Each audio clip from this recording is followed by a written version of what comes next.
Hey everyone, Mango7World here. How we doing today? Welcome to another episode of Epic 7, and it is 5 in the morning. Patch notes were delayed. There was no live stream, so I'm a little bit groggy.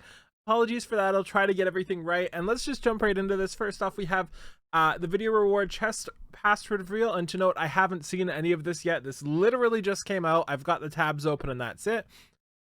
Looks like the password is frame of light, so make sure you put that into the chest password. And yeah, next up we have the update content here.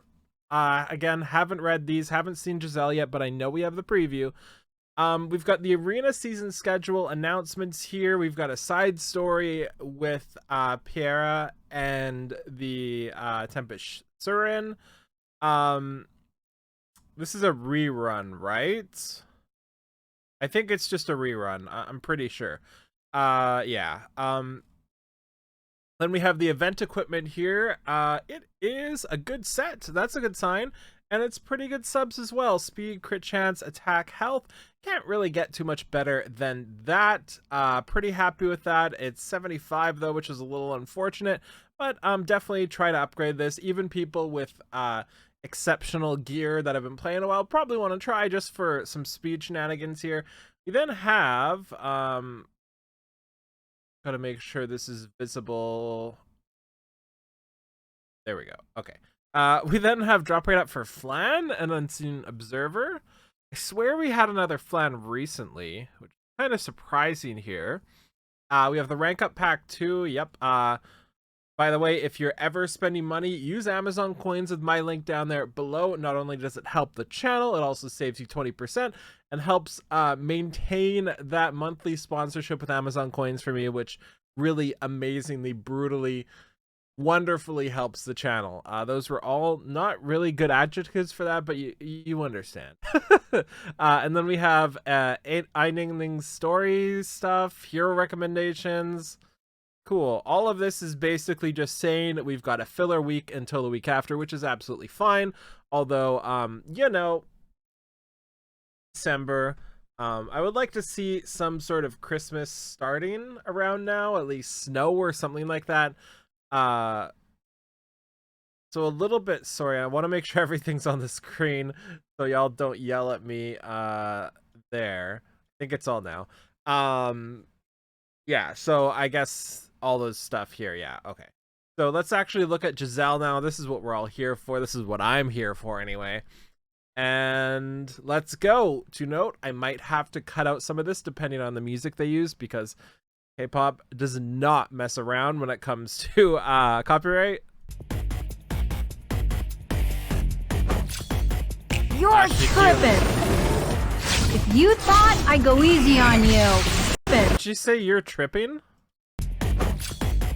You're tripping. If you thought I'd go easy on you. So funny. Single target. Hi, guys. Okay. I'm sorry for all the pausing. We do see one thing which I'm very happy about. I was really worried about this going into this, that they'd all be fire and have some sort of fire-based buffs towards the last two, but this one is a mage that is earth, which is fantastic. And she's this is really funny to me. She's aespa's linguistic genius who uses the word trippin'. I love it. Is she the one that did a lot of the English stuff? Which is why I was kind of sad that we didn't get English VAs because or we didn't get them as the English VAs because she sounded great in English. I'm Giselle.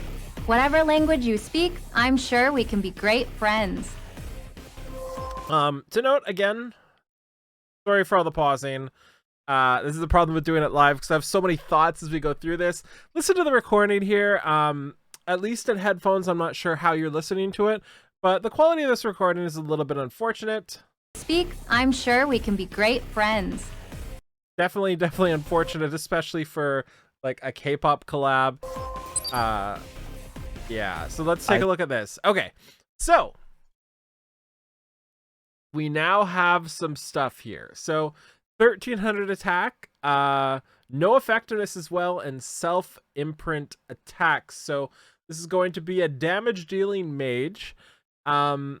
Without really many debuffs, it looks like, because there's 0 effectiveness. There is 0 effectiveness in the imprints, and there is crit rate. So 27% base crit, which means she gets quite a bit from her awakening. So one thing that scares me is we have is this, can I make it show my cursor? There we go. We have 4,733 health. That's in Tamarin range, isn't it? So maybe somebody that can even use flat health if it comes to it. But overall, what is she gonna do? So this is fun for me because looking at her stats, trying to figure out what she does. So she obviously is gonna do a ton of damage, or she wouldn't have the attack and crit. She's not gonna be any sort of opener because she has no speed, but she's also not going to survive because she has no HP, which leads me to believe that she has some sort of like turn interruption thing, like Seaside Iceria, which gets the boost, or like Zeo. So let's see what she actually has here. Giselle is a 5-star Earth Elemental Mage. Yes, she is. She has high critical hit chance and attack. Yes, she and does. can increase her attack further through her imprint Yes, she concentration. can. Let's look at With skills. Frame of Light. So this is the password, actually. So attacks the enemy with light before increasing self-buff attack of the caster and the ally with the highest attack, except for the caster. So a damage dealer that does 2 attack buffs, basically. When it's not an elite or boss monster, damage sharing effects are ignored. Okay.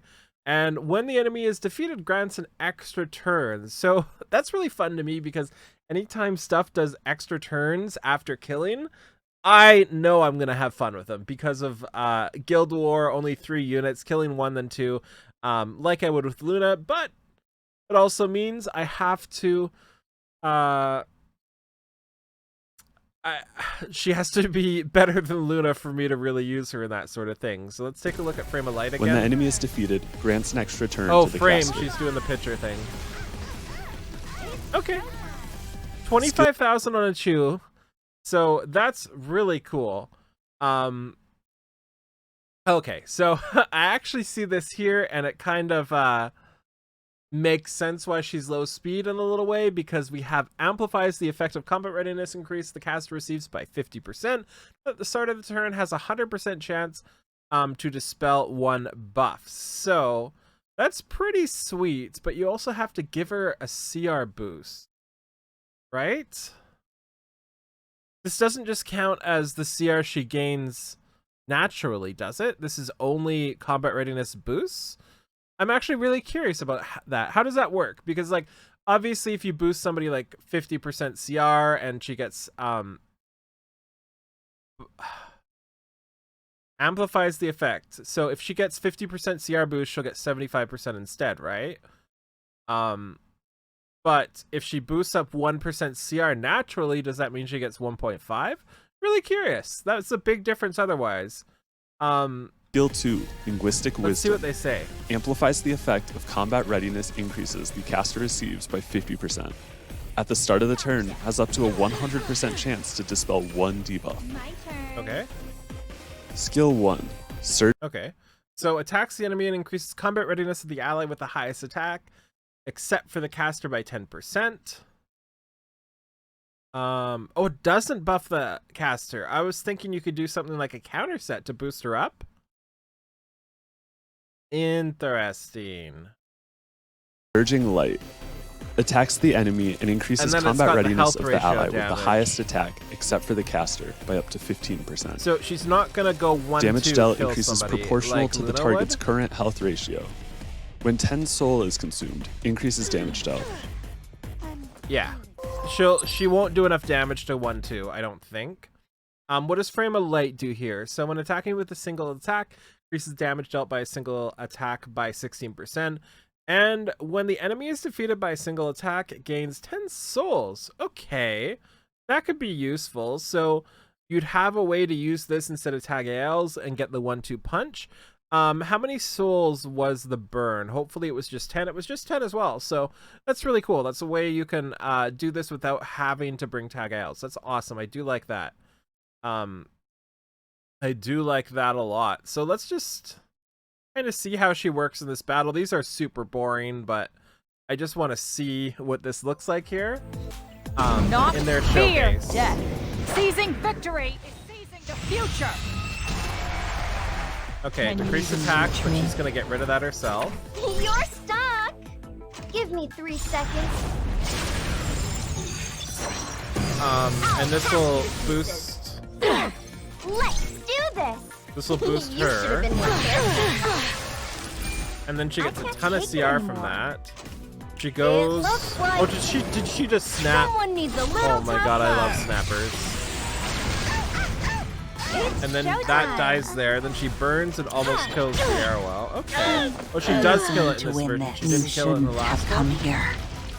Now it's too late to Interesting. I'm not sure what to think about her so far. I think she's really slow. She's really squishy. She has no way to protect herself. And that's a problem. Doesn't matter if she removes debuffs if she's flipping dead, you know? The other thing too is I can't see using her as a 1-2 killer because if your skill 1 doesn't kill after, she's just gonna die. Because with that HP, she'll just die to any AoE, right? Like if a Senya AoEs, she'll die. So I'm kind of interested on this. This is the first of the 3 that I'm not really too keen on the kit, but maybe she just does enough damage to make it worthwhile. Yeah, and I guess we'll see. Let me know in the comments below what you think, and we can see when it's out, because I'm obviously summoning for her. I like that she snaps. That makes me very happy. So yeah, feel free to like, comment, subscribe as always, and I'll talk to you later. Bye, everybody.